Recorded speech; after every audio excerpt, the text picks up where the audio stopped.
cardiac obviously relating to the heart. So here you are talking about the death of a certain muscle of the heart because there's a blockade of the arteries. So the arteries, they help in the movement of the blood, so to various parts of the body. So when there's a blockade, this blood that moves in our body carries oxygen. So when a certain part of the body is deprived of oxygen, then it means that part of the body will begin to obviously die. So essentially, when something like this happens, you need what we call a PCI to be able to help you intervene. And that is where the conversation about a Cath lab. So Cath lab, the name, we always talk about Kofanochi, Kath, Cath, and a G. The Ashadis will call it G.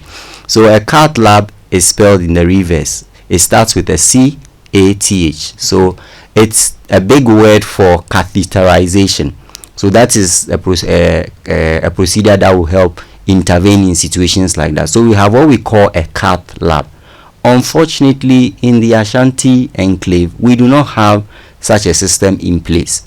So if situations like that should arise, then it means that you have to get the person to the nearest facility. So if it's not within the Ashanti enclave, then it means you have to probably fly the person to Accra, where these services are available. But then the fundamental question is this: why is a critical region such as the Ashanti region not have a Cath lab? That is the question every Ghanaian going to work today should be asking. And the same applies to all the other regions that do not have Cath labs. Wait. So, sorry for cutting you. So the Ashanti region doesn't have a Cath lab? There's none. Which other regions have Cath labs in Ghana? So Greater Accra, predominantly most of the Cath labs, I think as of now, Kolebu has one, UGMC has one. In my last check, I think the Bank of Ghana, Bank Hospital also has one.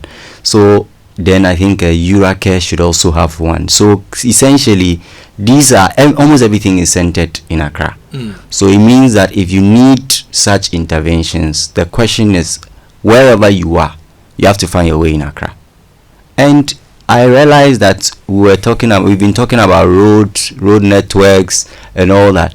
So if your road network is not good, and even you have to be moved to Accra, that is also another question.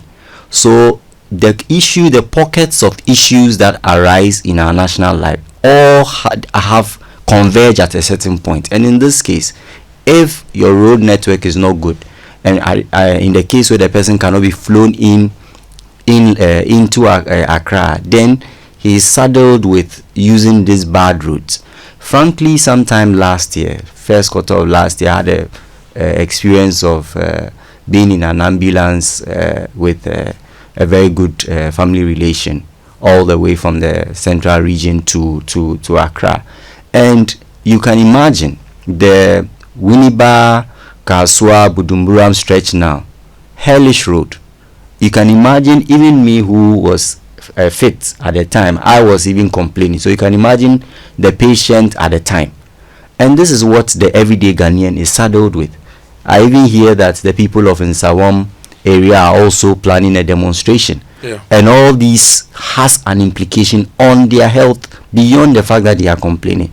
There's obviously going to be a respiratory angle or issue they are going to be faced with because of the issue of the dust, the bodily pains and all that. So the conglomerate of problems that we fail to solve all come back to affect our health outcomes. So aside the Greater Accra region, there is no region in this country, to your knowledge, that has a Cath lab?